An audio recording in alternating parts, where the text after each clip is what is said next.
I was late to the PokemonGo party, having only downloaded the app a few days ago. I guess I was afraid I'd get bullied if my classmates found out about it. See, last year, they caught me playing Pokemon Y and tormented me for months afterwards. As tempting as it was to play, I was more afraid of the social stigma attached to Pokemon. But when I saw the very same people who mocked and belittled me over Pokemon Y were now walking around school trying to catch wild Pokemon with their phones, I realized I had nothing to worry about.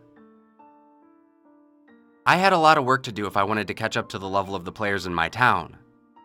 And I mean a lot. Thing is, I live out in the country and it takes me 2 buses to reach my town. This is extremely problematic because, unless you've been living under a rock for the past month, you probably already know that Pokestops always tie into real-world landmarks. A statue, a store, a church, or even a police station. There was always something. When you live in the middle of nowhere like I do, well, those things don't really exist.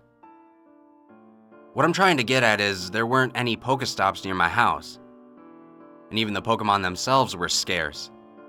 So while I did encounter random Rattatas and Pidgeys after wandering for miles on the only road in the vicinity, I quickly found myself running low on items.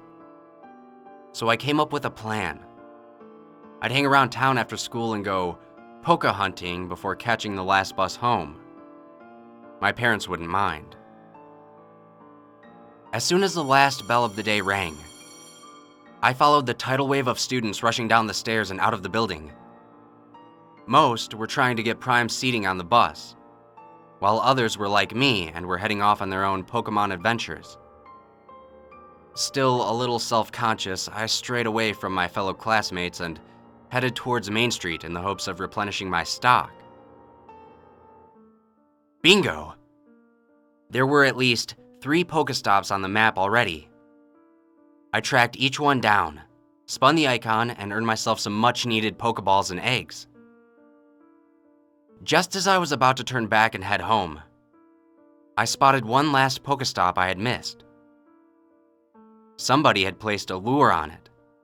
If you're not familiar, a lure is a special item placed on Pokestops, which attract various Pokemon to them, which benefits any player in the area. So it was bound to be teeming with Pokemon. I decided I'd make one last stop before heading home. I turned around and started walking towards the point on the map. It was a ways away, but I was determined to reach it. You don't just let a perfectly good lure go to waste. The closer I got to the Pokestop, the more unnerved I became. My steps barely seemed to make an impact on the map. The Pokestops I had visited earlier were 20, maybe 30 minutes away by foot. I was pretty sure I had already passed the 30-minute mark at this point, but I was still only halfway to the stop with the lure. And, as I continued along, I came to realize it led me straight towards the woods. I stopped at the edge of the forest, perplexed. I stared at my screen, wondering what a Pokestop was doing in the middle of the forest like that. What were the GPS coordinates pointing to? I had never heard of there being any kind of building or point of interest in the woods. Something just didn't sit right with me. The little voice at the back of my head told me to turn away and just go home. But as I saw the lure expire, just like that, a new one took its place. I decided to throw caution to the wind and press on. I just couldn't convince myself to waste that damn lure. I trudged into the forest, paying more attention to my phone than to my whereabouts. It was getting closer now. Almost close enough to activate the Pokestop. Hell, I was already noticing a clear increase of Pokemon in the area. They caused me to stop and change my course a few times. Then, just as I was about to reach my destination, the unsurprising happened. My phone battery died.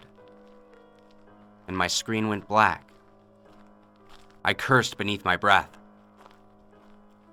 Now, I was in the middle of the woods, not even 100 feet from the damn Pokestop I had walked so far to reach, but with absolutely no way to reap the benefits.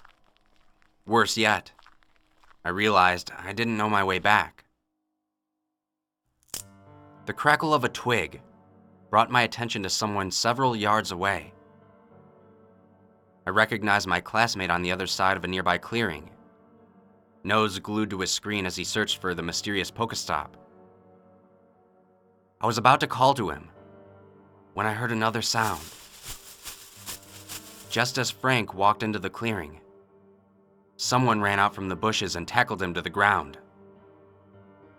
I'm not sure what I saw. I'm not sure if my mind is filling in the blanks with horrific details or I really saw the hulking figure of a man bring his baseball bat down on Frank's head. I know for sure what I heard, though. I know I heard the whipping sound it made as it came down, and the nauseating crack when it hit its target. For as long as I live, I will never forget that grotesque sound. It was so violently loud that it made all the birds in the area fly away. So terrifying that I didn't even realize I was screaming until I saw the bat-wielding man was running towards me with the blood-caked weapon. I saw the crimson stain his face and clothes. That color was what brought me back to my senses. At least enough to get me to run for my life. I stumbled through the bushes and ran until I was completely out of breath. When I couldn't run anymore, I hid. I hid and prayed that my nervous, exhausted, hyperventilating breaths wouldn't give me away. "I know you're out there," he said. His chilling, stoic voice knocked the wind out of me. He continued, "I'm going to catch you." Trembling, I hugged my knees and made myself as small as I could.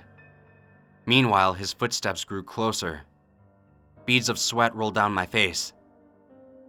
I didn't know if he'd pass me or spot me immediately. How noticeable was I? I couldn't even remember what I was wearing. Something bright? God, I hope not. Come out, wherever you are." Every word out of his mouth felt like a dagger in my chest. "I'm going to find you." I whimpered. Big mistake. His footsteps quickened. He knew where I was. He had to know. I had no choice. I darted out of my hiding spot and started running again. My body was shaking. My legs could barely hold my weight. I felt lightheaded, yet somehow this time I didn't run out of breath. I could hear him following me, but his footsteps grew more distant. And, finally, I made it out of the woods. I didn't stop running until I was at the bus stop, and my heart didn't stop pounding until I got home. I told my parents everything. I'm not sure if they believed me because they called Frank's parents first.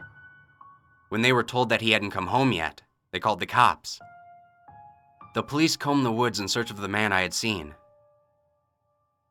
But all they found were bodies. 5 bodies, to be exact. Frank, a few teenagers from my school, and 2 grade school kids. 2 children only a few years younger than me. I don't know what scares me the most. The thought that, if my battery hadn't died, that I would be dead now. Or the fact that they didn't find the guy, and he's still out there, using Pokestops and lures to add people to his own sick PokemonGo collection.